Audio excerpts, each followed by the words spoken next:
line, he will. 44 yards, Bass. No, he doesn't make it. Wide right. To match. Realistically, need at least 25 yards. Love. Pressure up the middle.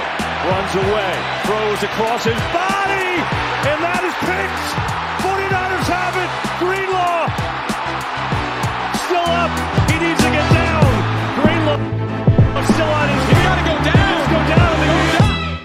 Oh, Dre Greenlaw, go onto the ground, buddy. This is interesting to see a daily sports podcast. News narratives takes gambling.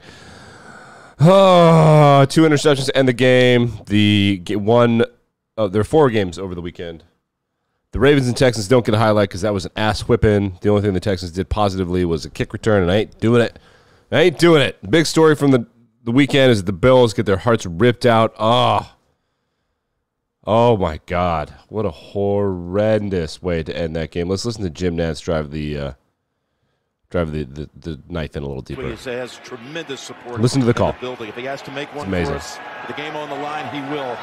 44 yards, Bass. No, he doesn't make it. Wide right. Wow. The 2 most dreaded words in Buffalo have surfaced again. Great call in a tragic moment there for the Bills.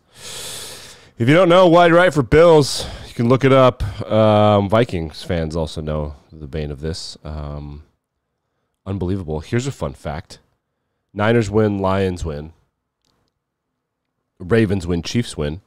There are 5 colleges who have a player on all 4 rosters. Alabama, obviously. Notre Dame, a little surprising. Michigan, kind of surprising. Penn State, these are brand name colleges. Also Harvard. Also Harvard. How about that? Unbelievable. Okay, so before we get to the NFL, we got to get to the real story of the weekend, which is Caitlin Clark. Caitlin Clark, the best women's college basketball player in the country, specifically because also Angel Reese, not in college anymore, not in college basketball anymore. I don't know what happened to Angel Reese, but she's gone. Wherever she was, she's not there anymore. And she's not there anymore because she has bad grades, she's a bad teammate, any number of reasons. I don't really know. But Caitlin Clark and Iowa, and this happened right before the Detroit-Tampa game. Caitlin Clark and Iowa were in overtime against The Ohio State University. Okay? They lose in overtime to Ohio State. It's a sold-out crowd for Ohio State. Ohio State wins. Big moment for Ohio State. How cool is that? Caitlin Clark storming the court gets crunched. Okay? So you're like, wow, that is utterly horrific. We don't want that to happen to Caitlin Clark. Why did she get run over? We don't want that. And then upon closer look, she may have done it on purpose. Okay, so let's watch this. Here's Caitlin Clark. This is from NBC Sports, and this is her comments and the video. Fans storming the court, and as she was remember, she's the most famous women's college basketball player in at least 20 years, maybe, possibly ever. Exit. She ran into a fan. Okay, watch the collision again. Watch the collision again. So this is real speed. Court, and as she was trying to exit, she ran into a fan. You can see it here. As she was watch where she's looking. Leave, Ohio State's Kevin McGuff, the head coach, began his press conference apologizing to her. He said they had the security in place, but the fans beat them to the court. I want to play for you what Clark had to say. So I don't care. Well, we can listen to Clark. Let's just judge her demeanor here. After the game in her obviously. Press okay, wait. This is fascinating. Kind of scary. Could have caused a pretty serious injury to me and knocked the wind out of me, but luckily the teammates kind of picked me up and got me off the court. So, and their AD already came and apologized to me, so I really appreciate that. And this is what comes with the territory. I mean, I'm sure they tried their best to do whatever they could. Obviously, it didn't work, and that's disappointing. But just focus now on the game and ways we can get better. If I wanted to go viral, I might be like, man, maybe women's college basketball isn't as cool as men's because it's court storming. No, it's dangerous. It's always dangerous. But let's get into the nitty gritty of this, shall we? Let's go to the Twitter machine. Coach Cam Jones, no idea who that is. It's a dude. So Coach Cam Jones says that he's not 100% sure of the situation here. So let's watch. He's like, Caitlin Clark trying to draw the foul. Let's watch it again. It's on loop. So it looks like she's looking right at this girl. She may have been looking off in the distance, but that is a tough angle on the all-22. It looks like she like runs right into her, and then she shoves her. Fine, defend yourself. And then that flop is tough, dude. There's like no contact. Like, there is no contact. And then the fake flop, she's still in game mode. She wants sympathy. I don't know. Like, I'm not trying to be that guy, but she fucking faked this shit. She faked this shit. That's tough. Now we're all rooting against her. This is not going to go well. This is tough. Oh, it's juicy shit. Okay, back to the National Football League. Okay, the Packers played really well over the weekend. They almost beat the Niners. Okay, there it is. But Jordan Love threw this pick. Let's revisit this pick. And he was the best quarterback on the field, better than Purdy the whole game. Purdy had a game-winning drive. He was a joke. He was horrendous. An absolute abomination until the last drive, which he played well, especially when he handed off Christian McCaffrey, which is his best play. About a yard and a half short of You cannot throw the ball across the middle of the field, back across your body. first down. It's a good start to the drive. So we'll mute this so that Fox doesn't get mad. So he comes this way. Here he is. He's coming this way. He's a great scrambler. But look at all this grass here. He probably could have done that. And he's like, oh, flutter. And 3 dudes are like, yeah, I'll take that, bruh. Horrible play from Jordan Love. He knows it. The Lions got an interception for the linebacker, Derek Barnes, which is hilarious. I didn't know that they had linebackers that can do that. There was a bit of a controversy at the end of the Lions game. Nick, what are you talking about? I'm talking about this. I hate this shit so much. The Lions are taking a knee. There are 39 seconds left in the ball game. I know that some of you can't see that. That's fine. 17 seconds left on the play clock. Clock is running. The Bucs have 1 timeout. It is 3rd down. So there's a lot going on here, but let's just think about it. So the Lions, the play clock is 40 seconds, right? If the Bucs were to stop the clock, say right now, before the ball was snapped, the Lions would have to run a 4th down play, and the Bucs would theoretically get the ball back with about 30, 40 seconds left. High likelihood? No. Possible? Yeah. Seen crazier stuff a lot, pretty much every year.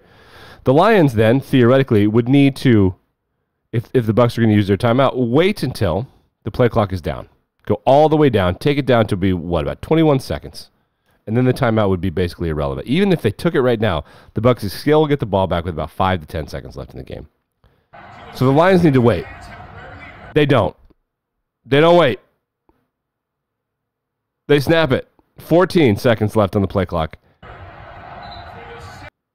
So timeout here. You get the ball back with 30 seconds. That's not necessarily true. It's not necessarily true. Detroit could have attempted about a 50-yard field goal, 45, somewhere in there. Is their kicker good? No, he's bad. He's okay. He missed a kick in this game, if I recall. I don't remember. But really, just a little weirdness. Just a little. I do think it would be nice for the coaches to be able to communicate with each other on the headsets, the head coaches of opposing teams. Because they can be like, yo, just whatever. Which I think is what happened. Travis Kelce had an electrifying game, the Bills and the Chiefs, which is the game of the weekend. Josh Allen was the best player on the planet yesterday, even better than Lamar. Just absolutely amazing. He threw perhaps the most beautiful pass anyone's ever seen.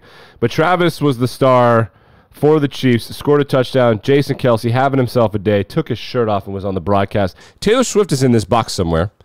Our queen, Kylie Kelce, did meet Taylor Swift. They were in there. They're celebrating. There's Donna. They're all making fun of him. After this, he jumped down into the crowd. He jumped down into the crowd and taunted the Bills fans, which is hilarious. Good for him. That's funny. I like that. We all like that. Relax. It's fine. Before the game, he's tailgating with Bills Mafia. What's up? This is a man from Ohio with a beard and that hat on, taking a shot of beer. Or is it a shot or is it a chugging a beer out of a bowling ball? Look at him. Here he goes. Bowling ball. He's about to be inducted into the royal family, and he's acting like he's just going here and there, living his best life, man. How can you possibly dislike it?